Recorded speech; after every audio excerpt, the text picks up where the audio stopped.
The following is a special presentation of Tony Kurre Radio. I swear, Mark, I felt like we just sat down yesterday and did one of these shows. Did we not? Did we just do a UAB director's chair like a couple of days ago? And I'm sitting down. It just feels so good, Tony. It's just so much fun. It just feels like time flies, man. I mean, I'm sitting there, I'm getting ready, and I got the kids this morning, and we're getting ready for the holidays. And I thought, what do I have today? What do I have today? It's Thursday. I was like, I got the UAB director's chair. And I was like, man, I swear. And I thought, well, did we do one early because of the holidays? I'm like, no, it's just time is flying by and time flies when we're having a good time. And we certainly have a good time on the show. He is Mark Ingram. He's the athletic director for the UAB Blazers, UABsports.com, UABsports.com. We have a lot to talk about. All athletics going on with UAB sports. And of course, just a wonderful time of the year with basketball in full flame right now. We have, of course, the bowl system going on as well. Unfortunately, UAB not part of that next year. Certainly, Trent Dilfer will have his squad ready to go. And we have some email questions. But first of all, how are you doing? How are you doing for the holidays? We are recording here on this Thursday, so we're 4 days away from baby Jesus' birthday coming up on Monday. But how are you getting through the holidays? You got a full family? What's going on with you?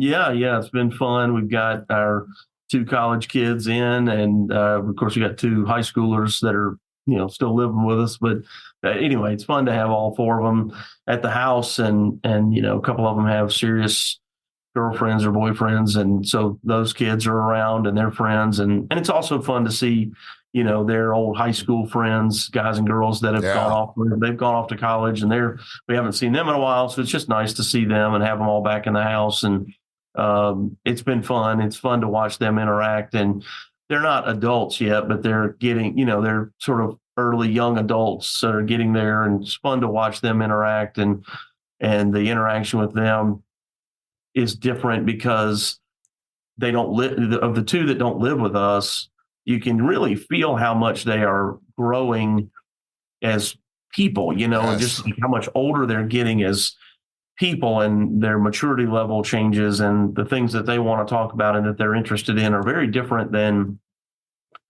talking about prom. Let me back up just a little bit, because I've been around your family, not a lot. We haven't been on vacation together or even had dinner together, but I've been around in some of your boxes and some of your games, and I know how close you are with your family. And your family, for people that don't know, do a lot of things with you. You are an athletic director, so you got to go to tennis matches, and you got to go to volleyball matches, and you got to go to softball games, and you have to go to basketball and football games.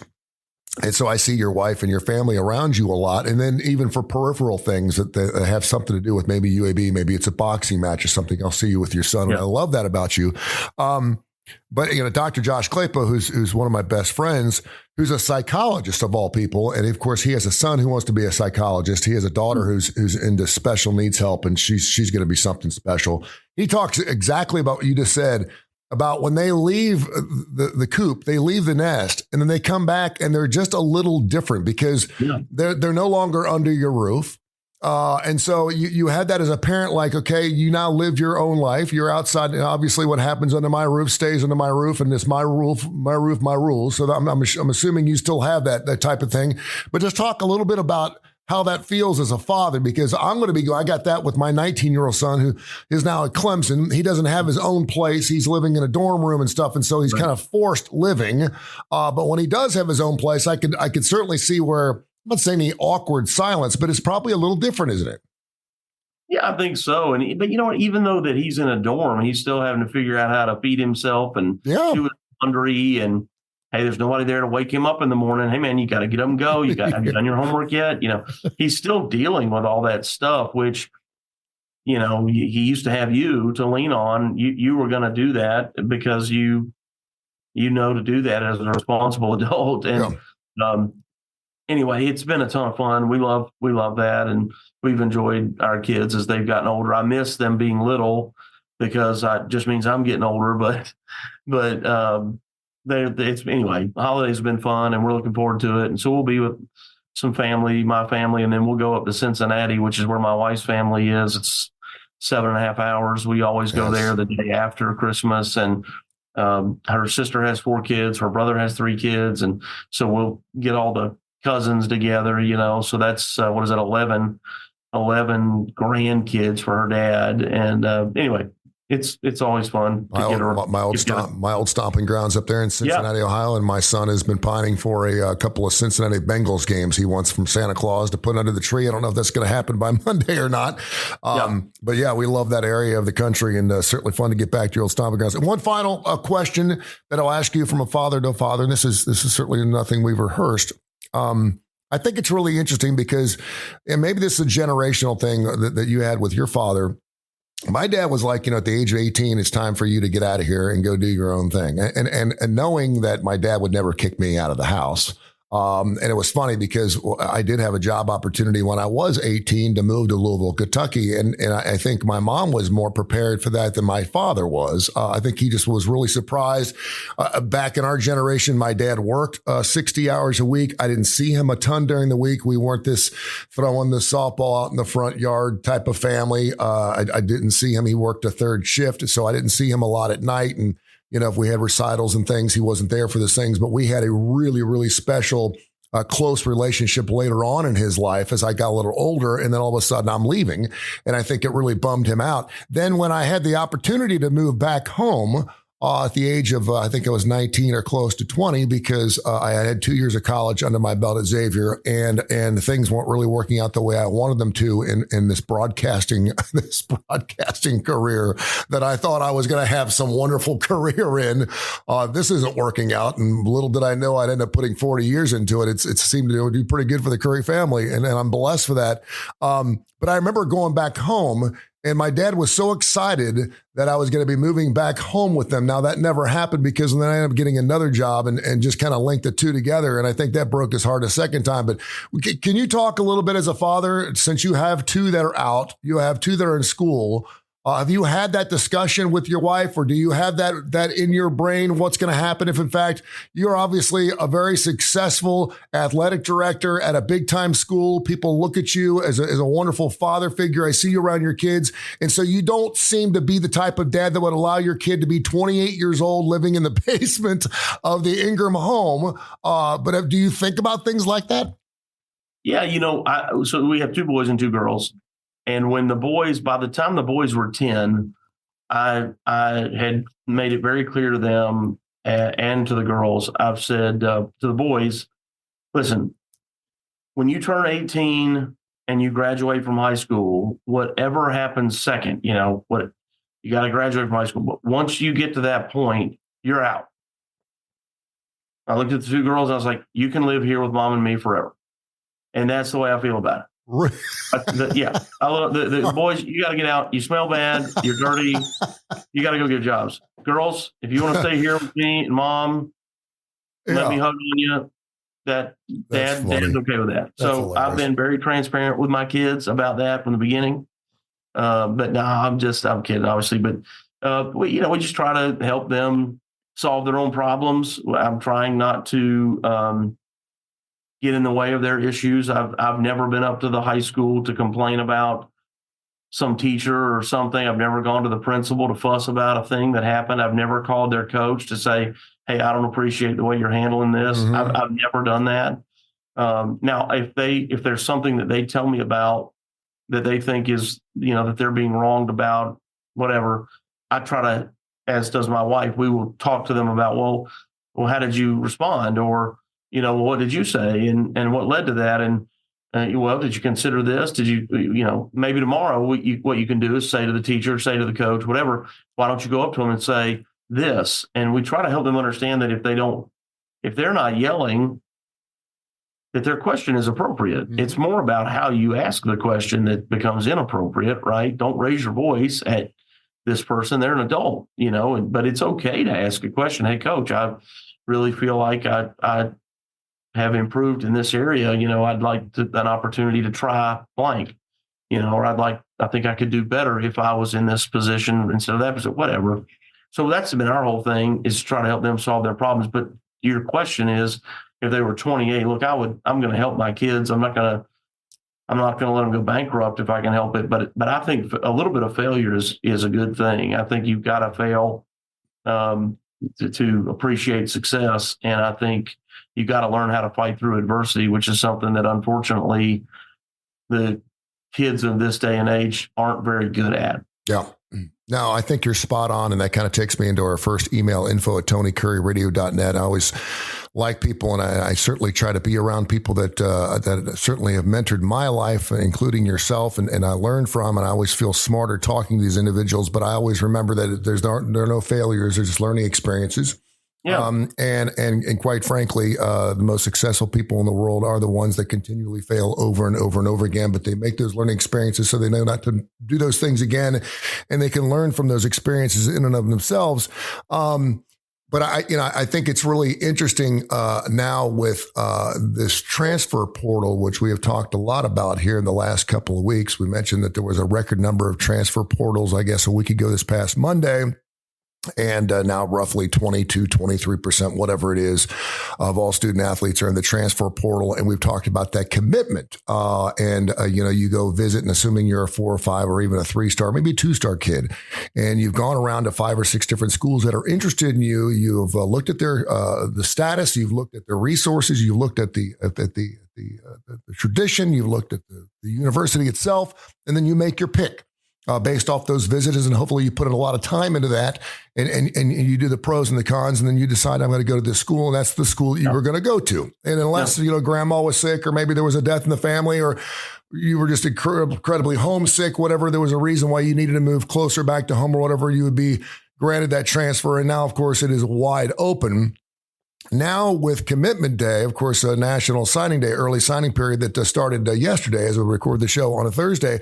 I just wonder what's National Signing Day to an athletic director now at a university? Is it special anymore? Does it mean anything knowing that 1 out of the 5 kids that are committing to your school on average are probably going to want to go somewhere else, at least down the road? Well, now that we've made it appears that we're going to move towards unlimited transfers. Yep. Based on the judge in West Virginia's ruling, that number is only going to increase, Tony. That number is only going to move. The only reason it's only 22% or whatever you saw is because historically, once they transfer, they can't do it again. So now we're going to see more of that. That's just going to increase. Yeah, signing day is still exciting. The difference is that, used to signing day was the first Wednesday of February. That's when it used to be, which this year is February the 7th. But, so it could be the 1st or the 3rd or whatever, but it was the first Wednesday of February. And there used to be just like all day coverage on ESPN and all your news outlets about, as the fax, and that's what it was through a fax machine. As the faxes would come in, you made it public, and then it was up in the news, and people would update their website or whatever, and it would get out there, and it became. And for people that didn't hear that, again, the fax machine, and that is something that we've done, like as recent as like the last couple of years. The girl would be standing at the fax machine. There would be I think University of Alabama had the fax cam with the girl standing by the fax machine as the information came in. That's how we found out. Yeah, that's how we found out. Noise. Here it comes. Yeah, but it used to be an all-day event, and now so we've gone to an early signing period, and this was really done on behalf of the student athlete. Was the idea? It was like, at this point they're tired of it. At this point they're really ready for it to be done, and you think, well, what's another 2 months or 7 weeks? Well, it's the holidays and starting a new semester, and it was really just. They're ready to be done, and I think the coaches are ready to be done. And so if they've made their decision, let's just let them go ahead and sign. And that's how that came about.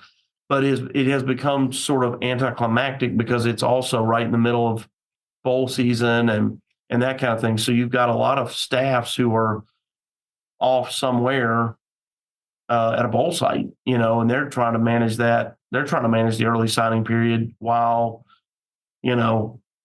in Tampa or someplace or Phoenix off away from their campus.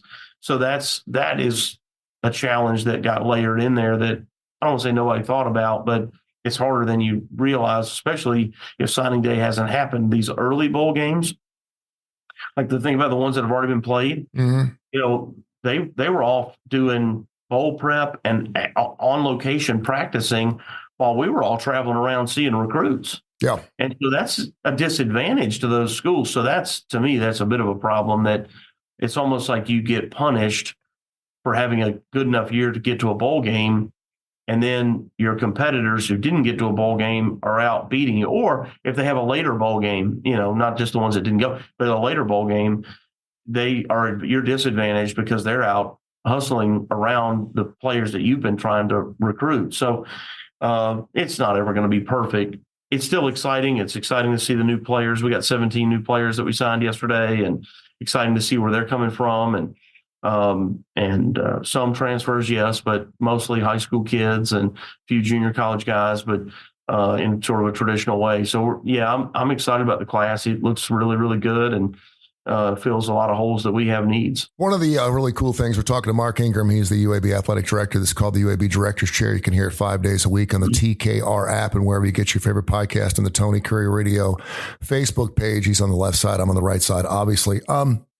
Interesting, too, because I know that whenever we made coaching hires, and certainly we've seen a lot of that towards the end of the college football season, we'll see more over the next couple of weeks, couple of months. That kind of coincided with National Signing Days. Well, okay, do we want to get a coach in here before National Sign? Do we want to do it, during the middle of the season, or do we wait to after the season because these coaches have recruited these kids and maybe they had a really good relationship with these kids, and all of a sudden we're throwing this coach? There was a lot that play into it, but one of the things that I remember so vividly doing sports radio was whether a coach was a good recruiter or not. He could be a great X's and O's kind of coach. And that's super, but he wasn't a great recruiter. And then there were other guys that, quite frankly, would never probably be a head coach, but were great recruiters. They really could get out there and hit the recruiting trail. How has this whole change in college sports and the transfer portal, and knowing that, again, 20% of the kids more than likely will be moving on somewhere else, has that changed in how you look at hires for other coaches in other sports? Well, recruiting has changed so much because of these things. Yeah. This is what's changed recruiting, is this constant conversation, texting back and forth, and graphic imagery from your program. That's changed significantly. Like if I wanted to speak to you through Twitter, X, I've got to try to connect with you, and then you've got to follow. I got to follow you. You got to follow me back. Yep. And then we can have a conversation. But like a lot of coaches, they'll get players or fans, whatever, that follow them, but they don't follow them back because they don't want to have that conversation. So even the most subtle gesture of a coach following a prospect back tells the prospect, hey, you're kind of important, and so I even had a coach tell me one time at a Big Ten school, he's like, look, I don't want you to think, I wouldn't want a prospect to think that I'm rude or whatever. He said, but our fans know who I follow. And if I followed your son or followed a player back, our fans immediately think that's who we're going to try to sign. Mm-hmm. And I'm really just trying to open my communication with that person in a healthy kind of due diligence fashion. But our fans lock onto it. And next thing you know, I got reporters asking me, are you going to sign Tony Curre? And I'm like, man, I'm just trying to talk to the kid. I don't know. Yeah. And so it's anyway, that's changed a lot, but the timing of it all is important. I think that's why you see coaches, or ADs and schools making changes well before the last game, which used to not happen. Not that it never happened, but it didn't happen that often. But now it's happening in the middle of the season because, yes, they need a replacement in there because of this early signing period, which, this year was December 20th. Sometimes it's actually a few days earlier. And so you gotta get a new coach in with a staff in place so that they can either salvage the kids that have been committed or tell those kids, hey, listen, I know the previous staff had a commitment from you, but you're a fullback and our offense doesn't run a fullback, and I'm sorry, but we're not gonna sign you because you don't fit our system.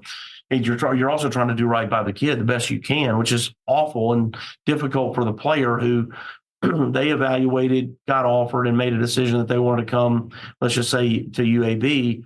And then you come in and go, man, I'm sorry, you're just not fitting our system. Those conversations with every single transition out there, that's happening. And or yeah, look, we're going to have wide receivers, but Tony, we just don't think you're quite good enough, and we've got another guy that we think's a little bit better, and we're going to take him instead of you. And you're like, man, I've been committed for 6 months. Yeah. It's that is the brutal, ruthless part of recruiting. But while nobody ever wants to show any remorse or care for the coaches, these are people who are grown professional adults who have worked probably, if you're talking the Division I level, they've probably been doing this for a while. They've worked very hard to move up the sort of in their career ladder to this level, and they have families and they're trying to do a great job. They're measured strictly on winning. And so they got to have good players to win games. And so I know everybody will say, oh, it's all about the student athlete. Well, it's not all about the student athlete. I mean, that's a nice thing to say. What does that mean? Well, yeah, we want to take great care of our student athletes. We want them to get a college degree. We want their help to be healthy and safe and cared for. Yes, all true. But like, I care about our staff too. Sure.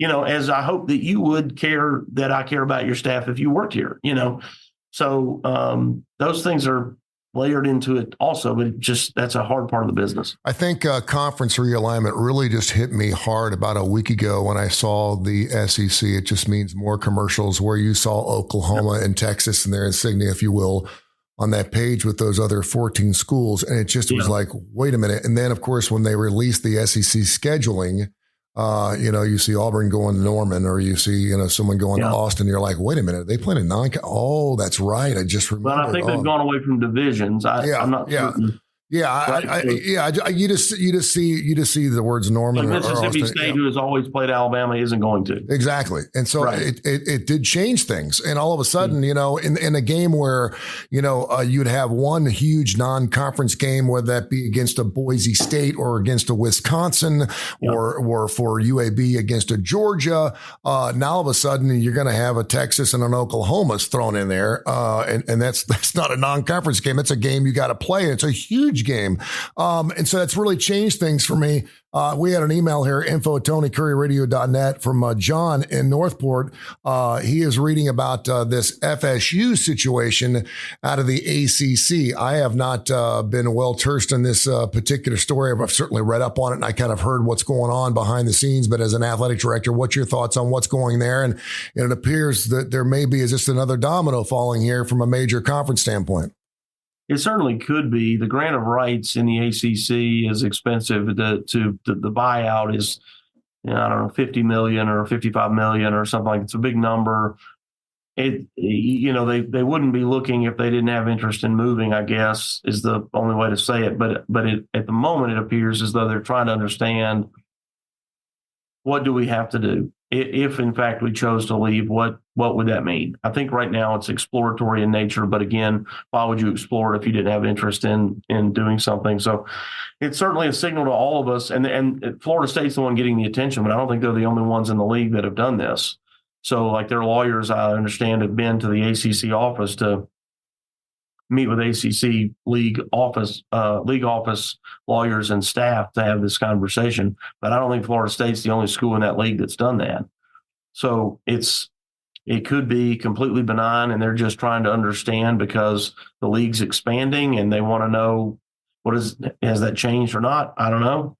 Or they're trying to make a play down the road and they want to know what it's going to require to do it. What can conferences do to protect themselves at this point? I know there's a $34 million buyout. I think it is something like that. I mean, you could put the biggest price tag in the world. Money does not seem to be. Money doesn't seem to be an issue anymore, though. That's all they can do. Yeah, it's all they can do because golly, just 6-7 months ago, it seemed like the Pac-12 was solid as I certainly thought it was. And next thing you know, UCLA and USC are leaving and the whole thing falls apart. Now, of course, you're talking about, and I'm just trying to think from an SEC standpoint, if you're Greg Sankey, what do you do to protect your conference? Obviously, it is as strong, or it should be as strong as it's ever been. And you would think the SEC will never fall apart. Well, hell, we never thought that about the Pac-12 or the ACC either. What are we doing? Or how important is it to create these things? And do these schools, how does that work as an athletic director? Do these schools sit down and have meetings amongst themselves without the commissioners of the leagues? How does that work? Yeah, I mean, it almost sounds like people trying to go into some type of labor agreement. You know, everyone's wanting to get into these unions now. Is this a union feel to you? Well, I think that could happen. I mean, I think there's a real possibility that student athletes become employees and they start to collectively bargain with us, which is terrible. And it's just a misunderstanding of the people who are in favor of that. It's just a gross misunderstanding of really everything about college sports. They just sort of grandstand and say, oh, it's a multi-billion-dollar industry and all this, and which it's not. I mean, I guess as an industry, if you take every single university and add them together, and you take every shoe company and add them together, and take every other athletic related thing in college athletics and add them all together, is that multi-billion? Sure it is. But I don't get to use any of Oregon's money.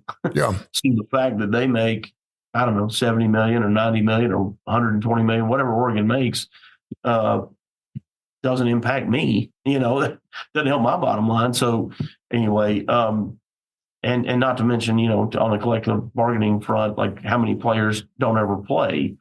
And when you think about collective bargaining, let's say in the NFL, I've never seen the non-revenue sports that the Atlanta Falcons have. I've never seen their golf team. I've never seen the Atlanta Falcons track team, right? Because they don't have it. But as a member of higher education and being a part of that, the NCAA requires us to have at least 16 sports. And the NFL does not require that. The NBA does not require that. And so, you know, to collectively bargain and use all those dollars that may be generated primarily from football and men's basketball, and depending on the sport or the school, I mean, the next would be either women's basketball or baseball, depends on where you are. Yeah, those sports and the TV rights around those sports fund the department, but we've got 18 sports here at UAB. So if somehow I had to share all this television revenue with just 2 sports, what happens to these other sports? Sure. I mean, it's nonsensical. And then, of course, some of the lawmakers, so, well, you're going to have to keep them. That's nicely said by somebody that doesn't apparently pay bills. So I guess you don't pay bills in your own house. So it's a really unique time for sure. But these schools that are, you know, moving around or looking around, you know, Greg Sankey's not worried right now. Just like, you know, the Big Ten and the SEC are not worried about this because they have the highest, you know, they're currently getting the largest television payouts of any league. So they're not really worried. Greg Sankey's not worried about this. He's not worried about losing somebody, but Jim Phillips at the ACC obviously is worried. And the Big 12 has added members. I would say that's a sign of a positive thing happening. But so did the ACC. They added members. What would you say the Big 12 did that the Pac-12 did not? Because when the Big 12 lost Texas and Oklahoma, everyone just thought it was going to fall apart. You're losing 2 of your biggest pieces. And quite frankly, they didn't miss a beat, almost like they saw it coming. Was there something the Pac-12, what was the difference between the two? I think they were able to get in front and for again, I don't want to speak for any of these other universities who I really, frankly, have no idea what they thought, but it appears as though, you know, Colorado, who used to be in the Big 12, left for the Pac-12, I don't know, 15 years ago or whatever, must not have been as satisfied with their relationship in the Pac-12 and the media promotion around that for the university as they thought that it would be. And so they had an interest in going back. And I think that the 2 Arizonas and Utah didn't want to get left and figured that they better move as there started to be talk around UCLA and Southern Cal and Washington and Oregon leaving. I think they got out before they got left, and they just sort of all moved because they were afraid if they didn't, what would that mean? And what would it mean is ask Pat Chun at Washington State or Scott Barnes at Washington State what it means. And they just entered into an agreement for their Olympic sports to play in the West Coast Conference. Yeah. And that's a dramatic difference in terms of competition. And I hate it for them. I hate it for the student athletes that are now going to travel all the way across country go from North Carolina to California and back, and New Jersey to California and back. I know what they're saying is, well, it wouldn't be that many times, not even every team would do that every year. I guess that's true, but wow, it's just a lot. And it almost appears as though, maybe this is crazy, but conferences could sort of dissolve altogether. What would be best from a competitive equity standpoint is if the NCAA had the television rights for all of college football rather than each conference doing it. Now that's not going to happen. Yeah. But if they did, then what we at UAB get would be the same amount of television revenue as Texas. And that's why that's not going to happen. Yeah. Right? Because that would create too much competitive equity. But that would create real competition and probably make things more interesting. He's the athletic director for the UAB Blazers, UABsports.com. Before we get into some classic rock, I did want to mention here, depending on when you're actually hearing the show, big basketball game going on tomorrow against Drake down there at Bar 2 Arena. I want to make sure that if, in fact, you have not gotten your tickets or you're hearing this for the first time, and, of course, you can podcast this as many times as you want, 2 o'clock on Friday. I love those 2 o'clock. I love those holiday schedules. I think it's going to be fantastic. I'm going to have the whole Curry family down there, so we're looking forward to that. Yeah. It's going to be fantastic. So make sure you check out UABsports.com, UABsports.com. Get your basketball tickets. Fun, exciting squad to watch with, of course, Andy Kennedy's bunch. There was a list. So sometimes I'm occasionally looking off, and I'm always trying to find things to update us on classic rock, because you are a classic rock aficionado. I can't just pull things out of my backside and make it look like I'm pulling some wool over your eyes. I have to come to the table with some good substantial stuff.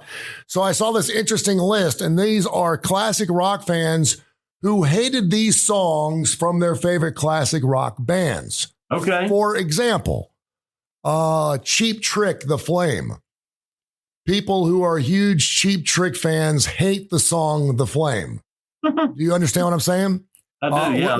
Which I certainly understand. And that's one of those songs where, and if you read the backstory on that, Rick Nielsen, Robin Zander, they did not want the song. It wasn't a song that was written by them. In a lot of cases, and the one song that I think of, and I'm pretty sure that they actually wrote it, and certainly they sang it, but "Home Sweet Home" from Motley Crue. I remember the first time I heard that song, I thought, oh man, this is a rock ballad. Of course, we did this top 10 at 10 thing on this radio station up in Hamilton, Ohio. It was 96 Rock. You probably remember it. And that song was number one for like a year and a half. Yeah, forever. Because if you were into girls, man, you didn't want to hear your favorite classic rock band, your favorite heavy metal band playing this ballad, "Home Sweet Home." One, but it was. So I want to throw a couple other ones out there. What song from REM do you believe is the song that most REM fans absolutely hate? Let's go, "Shiny Happy People." That's one of the songs. That'd be easy. That's an easy thing. Yeah, one of the songs a lot of people are really not into. Do you want to take a stab at, and I'm throwing this out, obviously you have not looked at the list. This is hard, Tony, because the songs that would fit into this category, I have tried to block from my brain. I know, right? You want me to pull that out? For example, Billy Joel's "We Didn't Start the Fire." I remember hearing that song for the first time thinking, this doesn't even sound like Billy Joel. What are they doing? I wouldn't do that. Doesn't really fit. A band that they wrote a lot of their own songs, but a lot of their biggest hits were not written by them at all. But the song "These Dreams" from Heart. That's another one of those soft, super popular though. Super popular, but I mean, I didn't love it, but yeah, super popular. If you were into "Crazy on You" or "Barracuda," and all of a sudden you're hearing "These Dreams," and I'm just going through some of these. This is perfect. You're a big Kiss fan. What would be the Kiss song that actually charted more than once because it was made into a disco song? Yes, I know the song. Oh my God, this is when they drop the makeup. Yep. God, I hate this song. "I Was Made for Loving You." Oh, that's it. Oh, yeah. Yes. Listen, when that came on MTV the very first time, I remember I was like, oh, a new song. And I was like, when that started playing and they're prancing around, and it was a little disco song, and this is my face.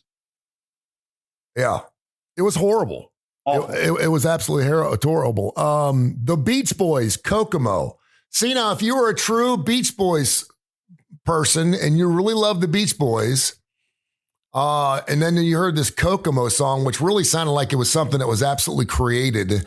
It was kind of like We Built the City for Rock and Roll, Jefferson Starship, who I really liked. But then all of a sudden there was this man-made created. There's almost like an AI type of song that was written for songs. Shakedown from Bob Seger's on this list, which I think is really interesting.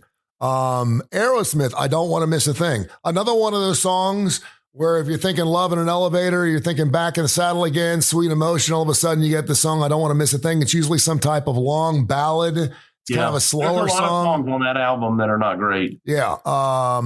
Genesis, Invisible Touch, which was another one. Nothing Else Matters from Metallica. Oh, no, that's a great one. I love that song. You like that song? I'll tell you, but I could have dropped the entire album, The Great Spaghetti Incident from Guns N' Roses. There's like one song on that album that's worth listening to, and the rest of it I think is terrible. And then they released Chinese Democracy that there's just like, I don't want to hear any of it. If I go to their concert and they play any of it, I literally know none of it because I didn't like any of it. Let me ask you this, and there's a ton of them on here. You can go to TonyCurryRadio.net, go to the Ultimate Classic Rock page, and you can see the list of these songs. When Rod Stewart came out with Do You Think I'm Sexy? Well, you know, and some people thought it was awesome. A lot of people thought, what in the hell are you doing? Now, this was a situation where Rod Stewart was rock and roll, man. I mean, you go back and listen to Faces, you go back to listen to the way he sounded, the songs he said, every picture tells a story. I mean, he was rock and roll, period. Right. Now, he had the poof hair and he got the ladies and he wore the really tight clothing and this, that, and the other. And the ladies absolutely loved him. You just look at his list of former wives and you can tell how much he loved the ladies. But when he came out with that song, a lot of people from his record label were like, hey, there's this thing called disco going on right now. And I really think that you know, just one album with some of this, all because it also had Hot Legs on it, which, by the way, is one of my favorite Rod Stewart songs. And that thing rocks. He's awesome live. Yeah. Rod Stewart is awesome live. No, he was good. And, of course, he just came out. This is a good list. We should do this later. We should come back to this in the spring. All right, let's do it. Let's get after it. All right. Merry Christmas to you and your family. Have yourself a wonderful time. Hope to see the basketball game tomorrow. If I don't, have yourself a wonderful and blessed holiday season, and we'll catch up next week. All right. Thank you, brother. Thank you, man. Good pal. This has been a special presentation of Tony Curry Radio.